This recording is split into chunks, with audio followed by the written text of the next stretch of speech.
Welcome back to MMA Al Dente. I am the guy who picked Rashad Evans to defeat Lyoto Machida. Yeah, Machida's got a funky style. It's very unique. But how's that karate gonna hold up when Rashad Evans dumps him on his ass and beats the living shit out of him? Not so well. And on the feet, yeah, Machida probably has the edge. But Rashad Evans has never been knocked out. He's got a rock solid chin. Okay, I'm here to talk about UFC Fight Night on ESPN 60 Fuck. Emmett versus Murphy 1. Is there a rematch coming? Okay, opening up the card, we have Talita Alencar versus Vanessa Demopoulos.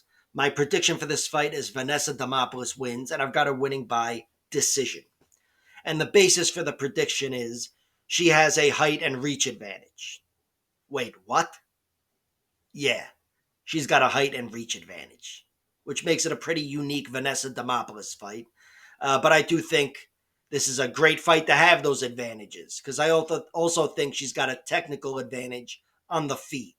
And that's where I envision her winning this fight, keeping it standing and just having more to offer than Talita in round one and certainly in round three. I got Demopoulos winning a decision. I think Talita Alencar's got one path to victory, and that's getting on top of Demopoulos or pinning her against the cage, but doing that twice and for the majority of the fight. I'd be very surprised if anybody, frankly, was able to finish Vanessa, unless she rematches Jacqueline Amorim, I guess. But yeah, I think Vanessa Demopoulos is going to be really tough to get out of there in any way. And I think Vanessa Demopoulos, even if she is taken down, she's got a lot going on the ground. She's a really good grappler herself and an excellent submission artist. And I think she'll at least keep herself safe, but she'll also make it difficult for Talita Alencar if she is able to get on top of her. But on the feet, again, I think Talita Alencar is just a step behind. She's limited there. I feel like she's already been exploited. And I feel like those two fights with Stephanie Luciano, I feel like those two fights really track their progress. And Stephanie's the one who's on a trajectory there that'll be going up, an upward trajectory. And Talita Alencar is, I think, pretty stagnant. I don't know if she's going to be developing much more as a fighter. Vanessa Demopoulos is 36, yes, but Talita Alencar, the newcomer here, she's been around for a year now in the UFC, she's 34 years old. So I think she kind of just is who she is. I think they both are who they are, and I think Vanessa Demopoulos is the better fighter. I think Vanessa Demopoulos has excellent cardio, which is responsible for Talita Alencar's draw against Luciano. Their first fight, Stephanie Luciano was down 2 rounds. Talita was winning with the grappling. And then in round 3, Stephanie marched her down and just took it to her. And Talita had nowhere to go and couldn't take her down. And she conceded a 10-8 round. I'm not saying Demopoulos is going to be that much stronger in round 3. Certainly because I'm sure Talita Alencar has worked her ass off to not be in that position again, cardio-wise. But I still think Vanessa is the much more proven 15-minute fighter anyway. And also a 25-minute fighter or 20-minute fighter with that Sam Hughes inverted triangle. And I think down the stretch, if anybody's going to take over and have that advantage, it's going to be Vanessa Demopoulos, even though she's 2 years older. So yeah, I think Talita Alencar, she's the bowling ball grappler. And I think so is Demopoulos, but Demopoulos has more options. And I think that's going to carry her to a victory here. Keep Talita Alencar from shutting you down, neutralizing you with top position, and you should win this fight. Vanessa's got more skills than her. So yeah, the pick is Vanessa Demopoulos. I'm going with it happening by decision. And I bet on Vanessa Demopoulos at shittier odds, believe it or not. But now they're pretty much even, and it's a waste of a bet anyway because the play should be decision. Next up, we have Pedro Falcao versus Victor Henry. My prediction here is Henry wins, and I've got him winning by decision. I think Pedro Falcao looked good in his UFC debut. He took the fight on really short notice against Victor Hugo Silva. And not only did he not collapse due to cardio in round 3, but in general, he gave him a hell of a fight. I just think Victor Henry here is a step ahead. And I think he's going to next level Pedro Falcao. That is a verb. You next level somebody. And I think he's going to next level him. Victor Henry, despite being finished for the first and only time in his last fight, getting submitted by Charles Jourdain, despite that, I still think he's going to be really tough to get out of there in any way against anybody. He's still really fucking tough, and there's no signs of him having fallen off a cliff at age 37 years old. I know you have to worry, but I still think he's going strong. And I don't think he's too far removed from his UFC debut 3 years ago or whatever, when he beat Raoni Barcelos. I think he stepped up on short notice for that fight as well. I don't know why I said as well. Before, when I was talking about short notice, it was Pedro Falcao. But either way. But yeah, Victor Henry, he's definitely a reliable 15-minute workhorse. In the past, he's been a 25-minute workhorse. But yeah, he's definitely the guy that I trust to go 15 hard minutes. Not that there's any signs of weakness with Falcao. Again, he's got no major weakness, no chin, no submittability issues, no cardio issues. And even before his UFC debut, his last 2 wins were finishes down the stretch. Got a nice round 2 submission, a rear naked choke, and a TKO on the Contender Series over the guy Barnes. He just accelerated in that fight. And yeah, there's no weakness where I think Victor Henry has a definitive advantage. But Victor Henry is the jack of all trades. He's really good everywhere. He's solid, and he's got no major weakness himself. So I think Victor Henry will find an advantage, and the advantage I envision him finding is on the feet. I think Victor Henry will have the biggest advantage on the feet, especially down the stretch. Again, not that Falcao is going to fall apart. I just think his game plan might fall apart. He'll find ways to stop making the fight about Victor Henry having the better striking. And in the end, I think Victor Henry will make this a striking fight. And I've got him doing what he usually does. Puts together excellent combinations. He can bring the high volume. And yeah, he may not be the most devastating punch for punch, but he can overwhelm you.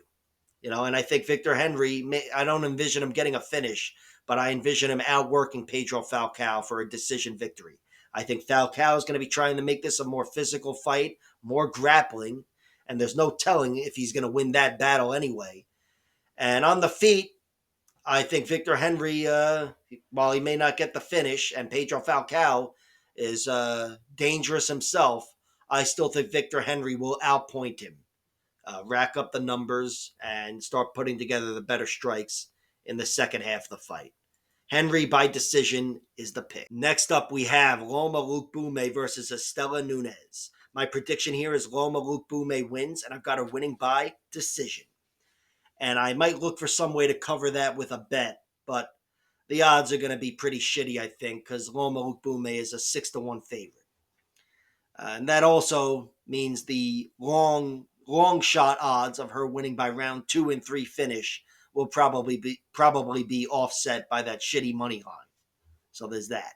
And yeah, in any Istela Nunes fight, I will look to place bets on her losing down the stretch at those nice juicy rounds 2 and 3 odds, because it's just Istela Nunes' main weakness.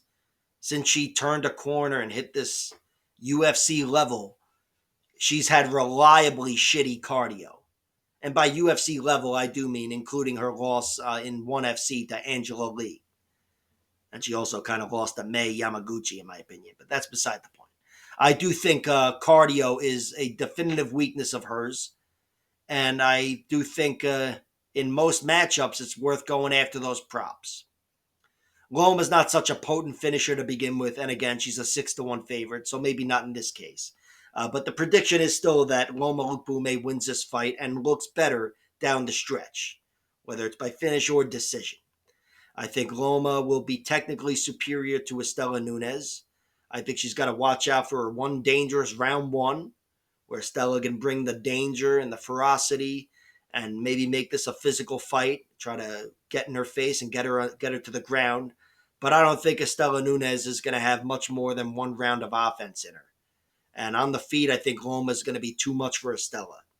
She's going to be too clean, too sharp of a Muay Thai fighter for Istela Nunes' more basic power-based attacks to really work on her. And on the ground, look, Loma Lookboonmee will never be the best fighter on the ground, but she's definitely rounding out her game. She's rounded out her game over the last few years. Got a nice submission victory in the UFC over Elise Reed in round 2, by the way. But still, I think that's a rarity. But even without that, she's mixed it up on the ground plenty in these last few fights, and she's shown there's definitely more than meets the eye. And I think here, Loma will certainly be safe from anything Istela Nunes has to offer. But I think she's going to, in general, keep this one on the feet and be the cleaner fighter than Istela Nunes over the course of this fight. And even if they are on the ground, I think Istela Nunes would be the first one to fatigue. I don't see any reason why that wouldn't be the case here, even though Loma's not Mrs. Grappler. But I think Loma Lookboonmee does get past whatever she has to get past in round 1. She might even win round 1. But I'm very sure she takes over this fight and cleanly outpoints, out-hustles, and out-positions even Istela Nunes. I think Loma Lookboonmee can trip her up in the clinch, and I know she can trip her up with her footwork on the outside and make Istela Nunes look basic. I think Loma Lookboonmee wins this. I think it's by decision. I will look for some way to cover that with a bet. Having said that, I will look for the props as well, the round 2 and 3 props, because I'm a jerk off. And I will also put $1 on draw for this fight, because that's exactly the kind of jerk off I am. This is one where I do expect it to go the distance, and we have a fast starter / slow finisher. Istela Nunes came close enough to a draw against Sam Hughes. So yeah, maybe $1 on draw. Next up, we have Dione Barbosa versus Diana Belbita. My prediction here is Barbosa wins, and I've got her winning by submission. And I'll go with the submission being an armbar, because it seems to make a lot of sense when you plug their records into each other. I think Diana Belbita has a good armbar, and if you get careless in her guard, she can make you pay. She's got 4 submission victories like that, but she's got 5 submission defeats, most of which come by armbar. And they're all to good fighters, but the last of which did come against Molly McCann. And no offense to Molly, she just retired. But if Molly can submit you down there, Dione Barbosa can. And I think that's what happens here in this fight. Dione Barbosa has been beaten a few times, but it was against girls with different skill sets and physicality than Diana Belbita. The one girl to finish her is Josiane Nunes. Despite being knocked dead in her last fight a few weeks ago, Josiane is still one of the heaviest-handed, deadly women out there. And she was able to get Dione out of there in round 2 against the cage when she got tired. And then her 2 losses by decision, Dione, are to Miranda Maverick and Jenna Bishop.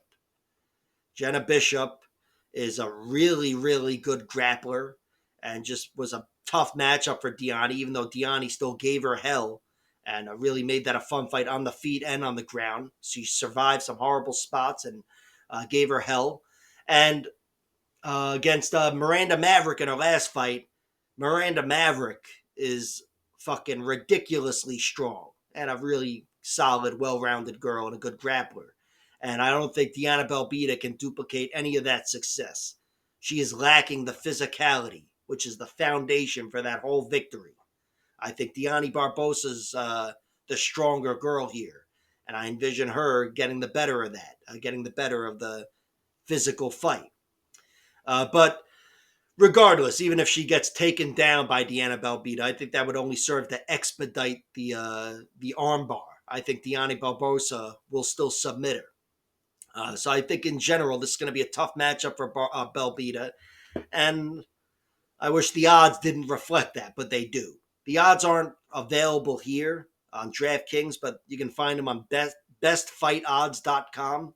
They have various sports books, and it looks like, depending on the sports book, Barbosa is a 5-1 favorite, if not an 8-1 favorite. So might not be worth it to even go chasing props. But regardless, I think Dione wins this fight, and I do think she wins by submission. Again, I think Diana Belbita has a major hole in her game, and obviously it has not been patched up, and I think Dione's too good down there. So Dione by submission is the pick, and I'll go with it happening in round. Next up, we have Rhys McKee versus Daniel Frunza. My prediction for this fight is Rhys McKee wins, and I'm going to go with him winning by decision, even though he's never won a decision. But look, if you look at his record, he should win by knockout.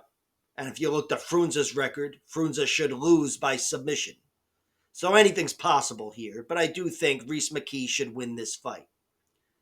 I think Daniel Frunza is very dangerous, but I think Rhys McKee has a really good chin on him. Rhys McKee's never been knocked out cleanly. He's had one loss that was standing, and that's this guy, Tim Barnett. He was gassed out. It was his first professional loss, and some shots hit him the wrong way or whatever happened, but he was kind of gassed out inside of one round, and he just got beaten into the corner there, and he couldn't stage. He got TKO'd against the cage. But that's it, though. His other TKO loss as a pro is due to Khamzat Chimaev mauling him, which is forgivable, because I'm sure that'd be the same result against Daniel Frunza or any of the top 10 fighters. But his losses as an amateur, Rhys McKee's got a few losses in which he was finished as an amateur. One of them says TKO. It's not. It's a submission. And the other one is a TKO, but it's ground and pound. And I believe that was in his MMA debut altogether. So, yeah, he's been put away a few times. He's been mauled by some better fighters. But I think Rhys McKee has a solid chin on him, which I think is the biggest liability going up against Daniel Frunza. Frunza, the majority of his victories come by knockout. I mean, same can be said for Rhys McKee. But yeah, Frunza's got 8 of his 9 victories coming by knockout and just one decision. The guy is a savage. But I still think Rhys McKee has the ability to next level him. I think Rhys McKee can fight everywhere. He can be the long, tall guy, although he doesn't always fight with the longest, tallest weapons, being the best jouster.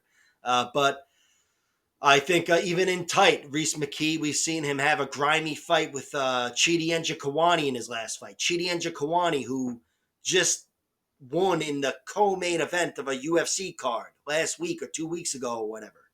And Rhys McKee could have won that fight easily. And I think on the ground, look, Rhys McKee, much like Frunza, is much more of a striker, but he's got a few submissions as well. And overall, grappling-wise, he's definitely no slouch. I just think Rhys McKee is going to have more going on altogether on the ground and also a few tricks up his sleeve.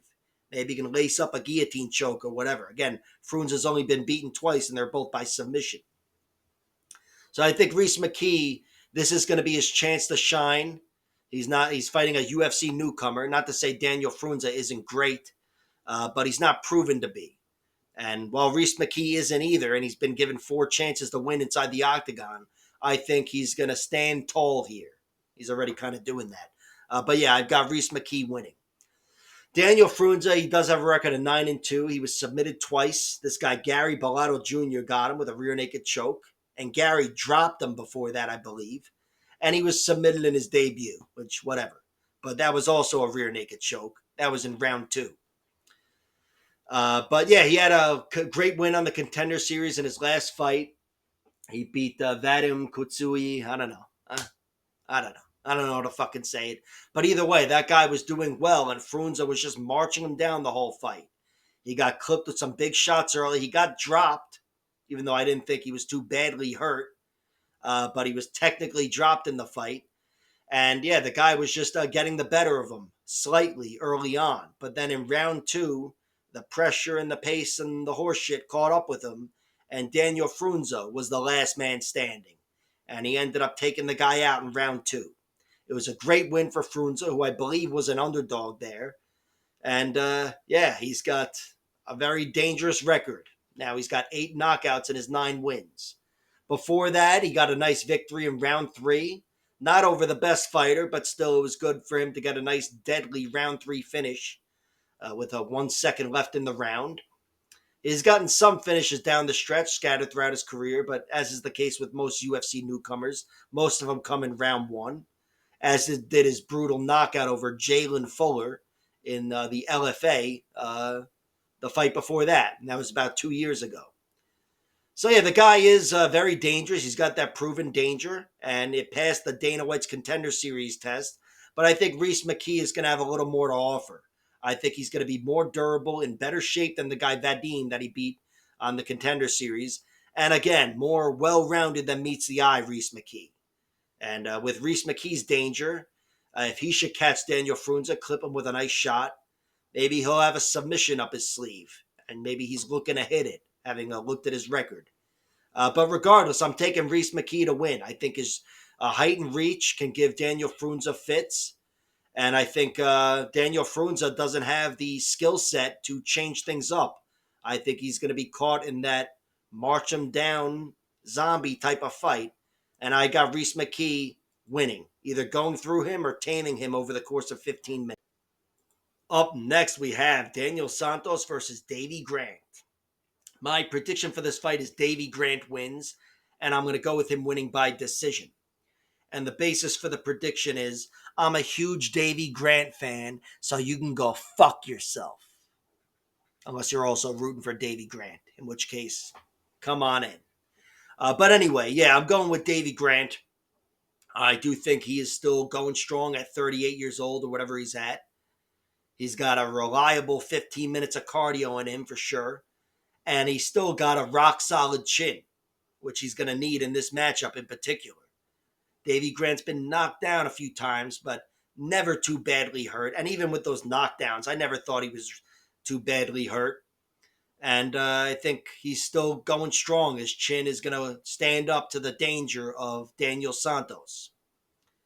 As for the overall MMA durability of Davy Grant, he's been submitted a few times, quite a few times, but he hasn't been submitted in a while. And everybody who's submitted him, at least in the UFC, has been a killer. Like an especially good submission artist. Manny Bermudez, the Bermudez Triangle, Chris Holdsworth, what could have been with him, and Damian Stasiak. Got him out of there in round 3. Really slick submission artist, and that was one tight armbar.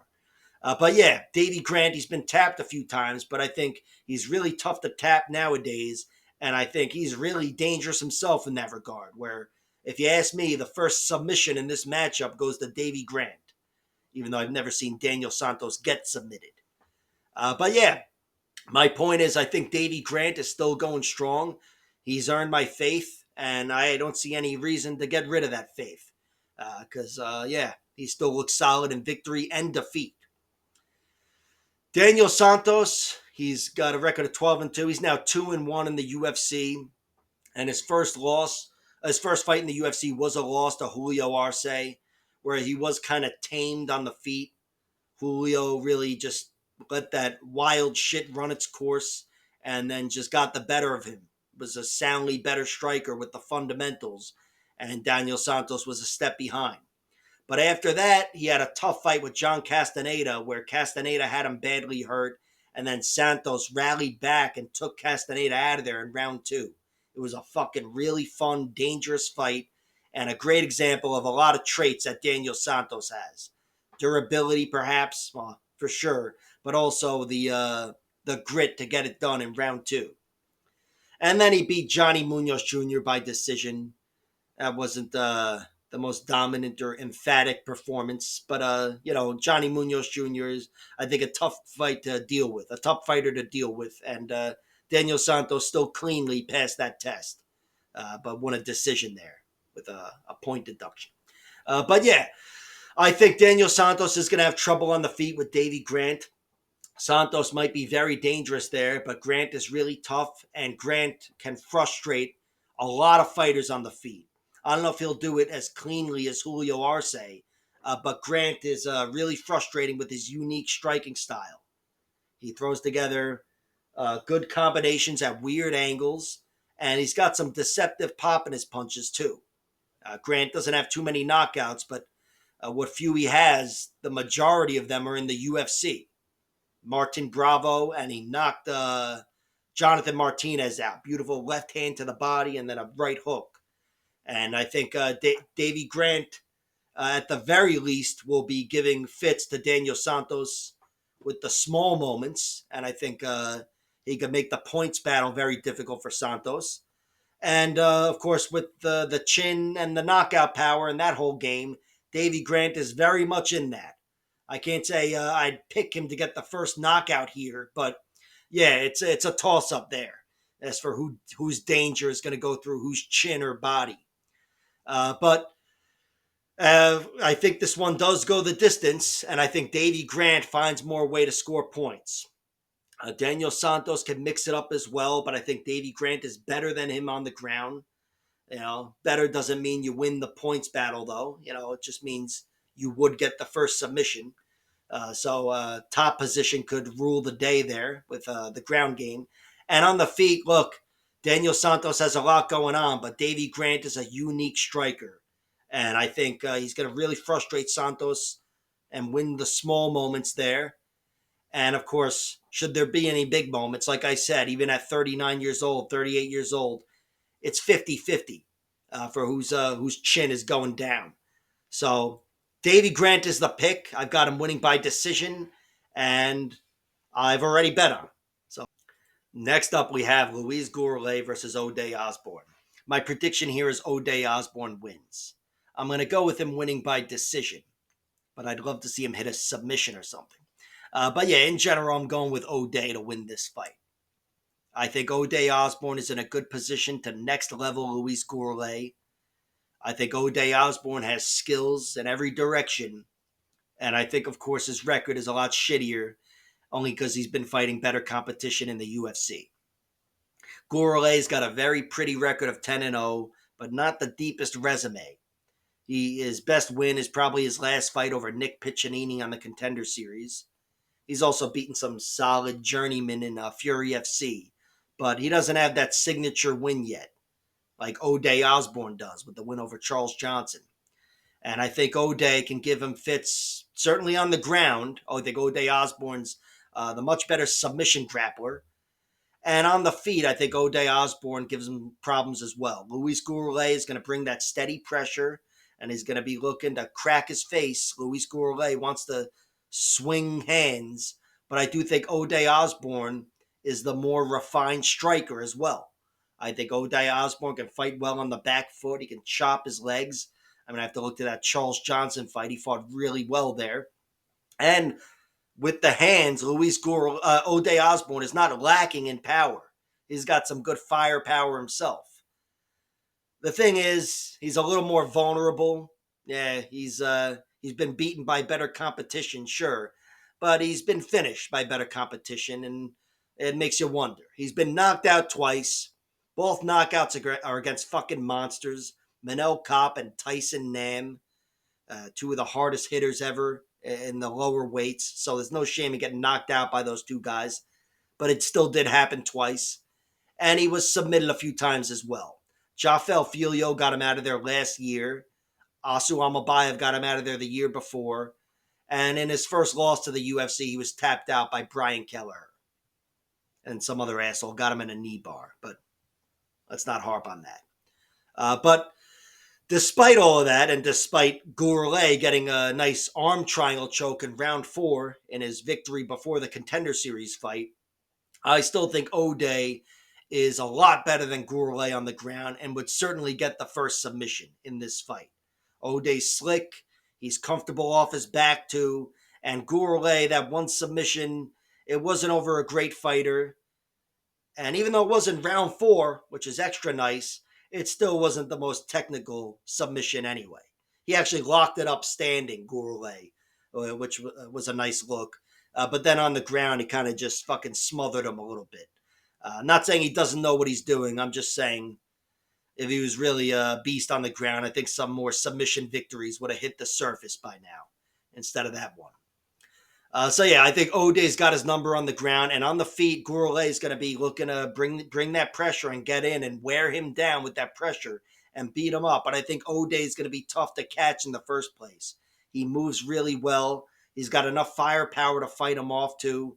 And again, I think in general he's the more well-rounded guy. Not that he's got the wrestling of Nick Piccinini, but I think O'Day Osborne would stand to gain a lot from taking Gurule to the mat, or have pulling guard or whatever, just getting the fight to the mat in any way. I think O'Day Osborne has more to offer down there and is the better jiu-jitsu guy. So yeah, I've got O'Day winning. I do think Gurule will bring the pressure, and it looks like Gurule's got a lot of great traits as a fighter. I can't be certain about these traits until I see him lose a fight. But yeah, I don't think he's going to be easy to get out of there.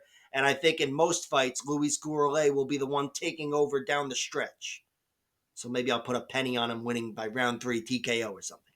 But in this fight, I do have O'Day Osborne winning. I think he's going to next level him. I don't think Gurule plugs himself into any one of O'Day Osborne's losses too easily. Again, these are beasts that he's lost to generally. And yeah, I think O'Day Osborne is going to show him what it's like in the UFC. I don't know. But yeah, O'Day's the pick and the bet. Next up, we have Torres Finney versus Robert Valentin. My prediction for this fight is Torres Finney wins, and I'm going to go with him winning by round 3 finish. Maybe round 2. But in general, I think Robert Valentin is going to bring danger for Torres Finney on the feet and on the ground, and he's not going to make it easy. And I think he'll try to make this a wild fight. But I think Torres Finney is always going to be able to reclaim top position. And each time he does, I think he's going to suck some of the life out of Robert Valentin. And in the end, I think he's going to put him away from the top position or back mount or whatever. But I'll go with a TKO, but submission wouldn't totally surprise me, as he showed on the Contender Series in one of his 3 fights on the Contender Series. He did go 3-0 on the Contender Series. He got that rear naked choke, which is his only submission last year, and he didn't get a contract. And then he won another fight and then was given another shot on the Contender Series this year. He won a slow fight by decision. It was a really boring fight, and Dana White was not impressed, and then he tore into the guy. But it turns out he took the fight on really short notice, I believe. And then Dana White listened to the blowback and ended up giving him another shot, and he secured his contract with a round 1 finish at the end of last season, which was awesome for him. But yeah, I do think he's going to be up against Robert Valentin here, because Robert Valentin is the more dangerous man on the feet and in general on the ground, move for move. I think Torres Finney's main strength lies in his wrestling and securing that top position. I think he's going to need to shuck off submissions from Robert Valentin. And on the feet, I think he's going to need to get off the feet and get on the ground. But I think Torres Finney will be able to do so. I think Robert Valentin doesn't know any other way to fight but to go for it, and he will go for it, which, in my opinion, makes me think he's got a small window to win this fight, and that's a round 1 finish in one way or another. But then after that, I think he fades. Robert Valentin, most of his losses are down the stretch. He was beaten in his last fight against Ryan Loder, TKO'd in round 2 in the Ultimate Fighter finale. Ryan Loder is another top position guy. And he was beaten by Ibo Aslan in round 3. That was 6 years ago or so. Ibo Aslan, who's a fucking tank now in the UFC, he took Robert out of there in round 3. And that was after a fun fight, too. Robert had him mounted, and, it was a little back and forth. And then he also lost in round 3 against Ahmed Salamov. This guy got him out of there with a knee bar. So, yeah, a lot of late finishes for Robert Valentin. And then his other loss was to this guy, Jati Milan. I know the guy because I know that's the guy that Christian Leroy Duncan retired. But yeah, he beat him by decision, and that was on the ground. The guy Jati had him mounted throughout the majority of that fight, I believe. And that's really what I envision happening here. I know Robert Valentin, he's got a lot of tricks up his sleeve, and he's got more danger than meets the eye. He's only got 3 TKO victories or knockouts, but he's got one other one on The Ultimate Fighter when he knocked that guy dead, Giannis or whatever.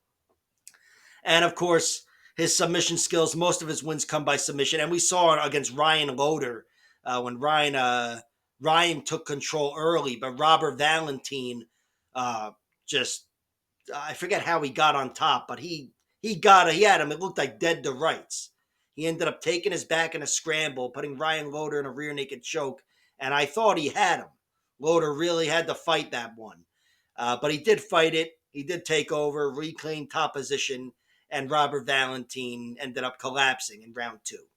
So that's what I'm predicting to happen here. I think Taurus Finney will face some danger because, again, the danger lies with Robert Valentin.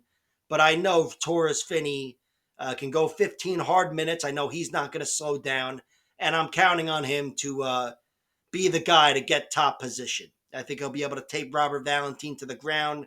And I think once on the ground, he'll be difficult to move. And I think it'll be a slow death from there. But yeah, Taurus Finney winning is the pick. I bet on him, and I will wait for the props and try to cover those rounds 2 and 3 predictions. Next up, we have Gerald Meerschaert versus Brad Tavares. My prediction for this fight is Brad Tavares wins, and I've got him winning by decision. I think he can be a good anti-grappler, keep Gerald Meerschaert off of him, and be a step ahead of him on the feet. And that's the fight that I envision. Of course, it's a Gerald Meerschaert fight, and for just about every Gerald Meerschaert fight, I play him winning by finish down the stretch, rounds 2 and 3. And who the fuck am I kidding? Of course, I'm going to do that here for this fight. He's a big underdog as is. But I still think Brad does win this fight, and I don't think those Hail Mary round 2 and 3 submissions will be there for Gerald Meerschaert like they are against other fighters. Tavares is really tough to go through on the ground. He's only ever been submitted once, and it was in an exhibition fight on The Ultimate Fighter, season 11.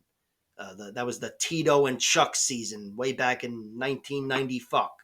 And Court McKee got him out of there, so it wasn't some bum. But yeah, I do think that Brad Tavares is going to be tough to get out of there on the ground. I think the main liability for Brad is his chin, and I don't think Meerschaert's likely to go through it. And likewise, I think Gerald Meerschaert also has a shaky chin. And while Brad may be more likely to go through it than vice versa, I don't think that's going to happen either. I think this one does go the distance. Gerald Meerschaert, he's definitely the more nifty submission artist, and he's got great subs too. They can be really opportunistic with his submissions. He doesn't need to take you down once to submit you. So he does have that to make him, his submission game much more dangerous and much more viable in this type of fight. But I still think Brad Tavares is going to mind his P's and Q's and protect his neck. And in general, of course, I think he's going to keep GM3 off of him and keep this one on the feet in that range. And I just don't think Gerald's going to be able to go through him there. Gerald, he's not bad on the feet. He did almost knock out Bruno Silva in the end of their fight, which would have been a huge feather in his cap. But he is in general lacking in stopping power. And technically, Meerschaert, I don't think, like I said, I think he's going to be a step behind Brad Tavares on the feet. There's worry about these guys falling off a cliff. Brad Tavares is now 37 years old. He turned 37 recently after his last loss to Junyoung Park. Close fight. But yeah, I still think even if his chin is not going to be there for him in the future, it's going to be there for him here on Saturday night. And Brad Tavares will stand tall, and his skills will carry him to a decision fucking victory. Next up, we have Kennedy Nzechukwu versus Martin Buday. My prediction for this fight is Kennedy Nzechukwu wins, and I'll go with him winning by who gives a fuck, because I've already bet on Martin Buday. That's right. I just see value on Martin Buday. I've been very critical of him in the past for being a slow, plodding zombie, but he is the best of the zombies at heavyweight. And in order to be a zombie in the first place, you have to be pretty fucking tough, which he is. And on the flip side, Kennedy Nzechukwu, even though I think he's in better shape at heavyweight, he's shown a shaky chin in the past. And he's also a guy who went to a split decision and lost to the ghost of Ovince St. Preux way back in 2024. So, yeah, I just see value on Martin Buday, even though Kennedy Nzechukwu looked great in general, moving up to heavyweight. But, yeah, he's been knocked out twice. Dawoon Jung going right through the guard, cracking him with those elbows, and Dustin Jacoby, who also knocked out Dawoon Jung. But I do think he's in better condition at heavyweight. And I think he moves well at heavyweight. He is still a very big guy, 6'5", but he's been moving pretty well at heavyweight. But he doesn't have that big of a speed advantage, I think, compared to most guys. And even though I expect him to have one against Martin Buday, I don't think it's going to be where Buday can't touch him. And I think Martin Buday, he's not so dangerous himself. I don't think he's the most likely guy to go through chins at the UFC level. I know the majority of his wins are TKOs, but in the UFC and moving forward, if he's going to hang around, I don't think he's going to be getting too many concussive knockouts. But this is certainly a chance to get one here against Kennedy Nzechukwu, because I do think Kennedy will be leading the dance, but I do think Martin Buday will be able to take whatever is coming his way, unless a body shot with one of those knees goes the wrong way or something. But I think Buday will be able to stand up against Kennedy's danger, and I think Buday will keep coming. He's shown it in the past. He can fight for 15 minutes. I was about to say hard minutes, but I don't know. But he can still fight for 15 minutes, and I do think Kennedy Nzechukwu, again, a guy who's fallen in a decision to Ovin St. Preux, and a guy who's been knocked around a few times. I'm not going to talk about getting submitted by Paul Craig in round 3. Excuse me, Paul Craig. But I do think Buday has value on him. And by the way, I have to say, Buday does have a good Kimura. He's gotten more than one Kimura, and we've seen him get him in the UFC. So there is something there. Perhaps. He's a solid heavyweight, so who knows.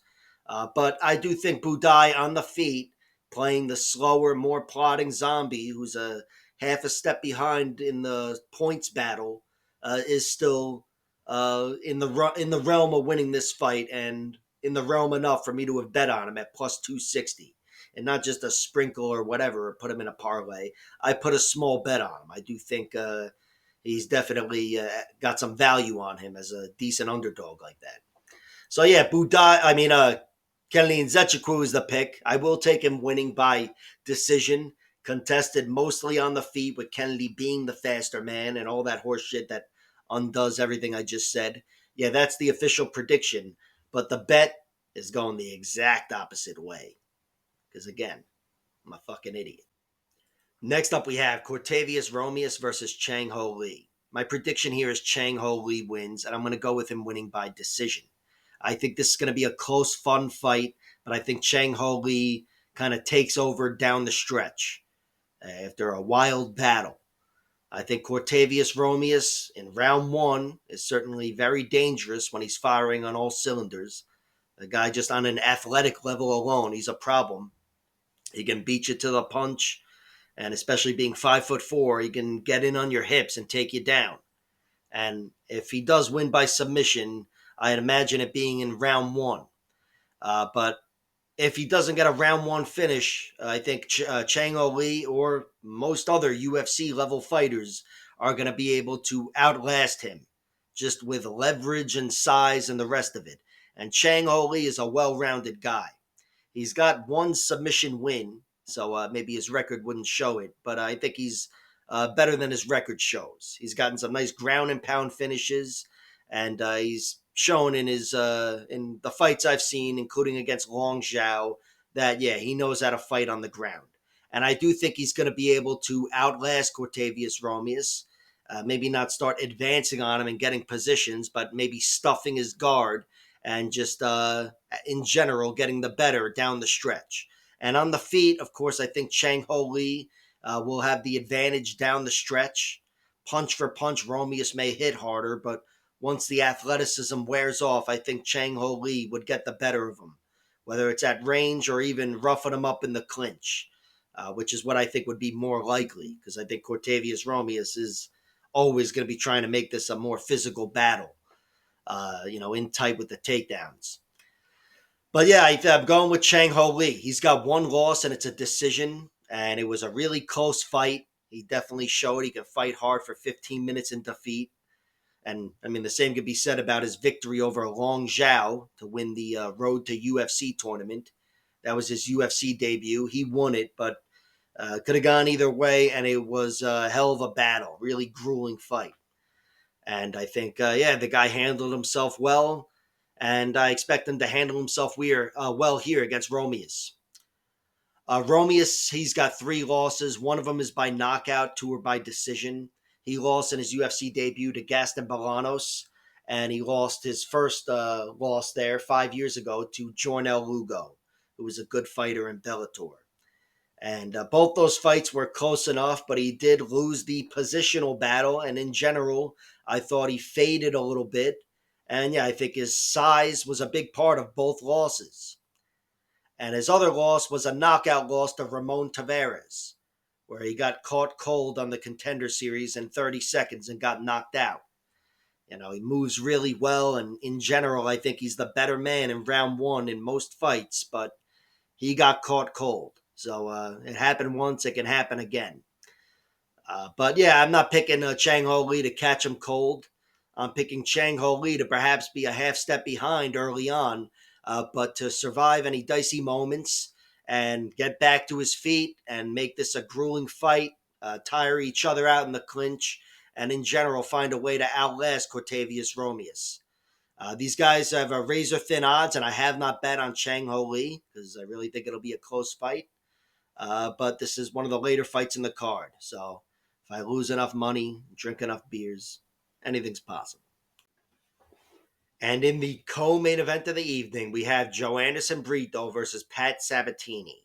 My prediction for this fight is Joanderson Brito wins, and I'll go with him winning by round 1 knockout. I think if he beats Pat Sabatini, that's how it's most likely to look. You can plug him into some of Pat Sabatini's other losses, and it would make sense. But I do think Pat Sabatini has advantages over Joanderson Brito. I picked against Brito when he fought Jonathan Pierce. I thought Jonathan Pierce would make him pay, got on top of him, suck some life out of him, and overwhelm him. Well, Pat Sabatini's the guy who went through Jonathan Pierce in a round. And if Pat Sabatini is able to get out of round 1, or at least get Joanderson Brito on his back after a minute or two, I think he can accelerate his success in a way that Jonathan Pierce couldn't. I think Jonathan Pierce is a really good wrestler and has a really good top game and gets better down the stretch. But I think Pat Sabatini is the better grappler. Overall, he's a much better grappler. He's a wrestling jiu-jitsu beast. And I think his pressure would be different, and it would be much more taxing on Joanderson Brito, where I think he would succeed in wearing him out. And he probably wouldn't talk shit like Jonathan Pierce did, forcing Joanderson Brito to get up and ninja choke him. But my point is, I do think Pat Sabatini has a whole world of possibilities here. But it entails a takedown and a bit of grinding. I do think grinding. What the fuck is going on here? I do think Joanderson Brito winning that fight against Jonathan Pierce was a great look. Again, I was all over the same type of breakdown here. Was Jonathan Pierce is in danger early because he's been caught cold in a few different ways, mostly on the ground, but he was finished only early pretty much. And Joanderson Brito is a round 1 explosive monster. But after that, Pierce is going to take him down and grind the shit out of him and whatever the fuck else. And instead, when it looked like that was exactly what was going to happen, Joanderson Brito got up and showed that danger with that ninja choke, which has really come a long way in MMA. And he got him out of there deep into round 2. And I think that was an excellent look for Brito. But still here, I have to say, like I said, I think Sabatini brings a different kind of pressure where this is a fight where it's round 1 or bust against Pat Sabatini, unless there's no takedown, in which case Joanderson Brito is comfortably winning until the fight is over. But Pat Sabatini on top, he's going to bring a whole world of problems for Joanderson Brito. So this is one where I'll play props. No doubt I'm playing props. Round 1 for Joe Anderson Brito, the sprinkle on round 2, and sprinkles on round 2 and 3 for Pat Sabatini, who is a sizable underdog. But yeah, Sabatini, he was caught cold by Damon Jackson, caught with a front kick, and then TKO'd eventually. A lot of that was Damon Jackson's submission ground game, his back control. But still, it all started with the front kick. And Diego Lopez knocked him unconscious. We all saw that. Diego ended up hitting him with a few strikes, kind of wobbled him a little bit, but then pinned his arm against the cage and knocked him dead in a minute. And Jamal Emmers did drop him in the first minute of their fight and then got heel hooked 20 seconds later. But yeah, and even his one injury was within the first 45 seconds. Just to be a dick about the whole thing. But yeah, look, I do think he can be caught cold, and I do think Joe Anderson Brito has athleticism on most guys, and I think he's going to be a problem for Sabatini. And I've got him winning the fight with a TKO early, a knockout. But if I'm wrong, and this fight goes past round 1, as long as there's one takedown, at least for Sabatini, I've got Pat Sabatini winning. And Pat Sabatini's a 10-8 fighter, by the way. Every fucking fight he's winning. He's getting 10-8 rounds. So maybe I'll put 50 cents on a draw just for the fuck of it.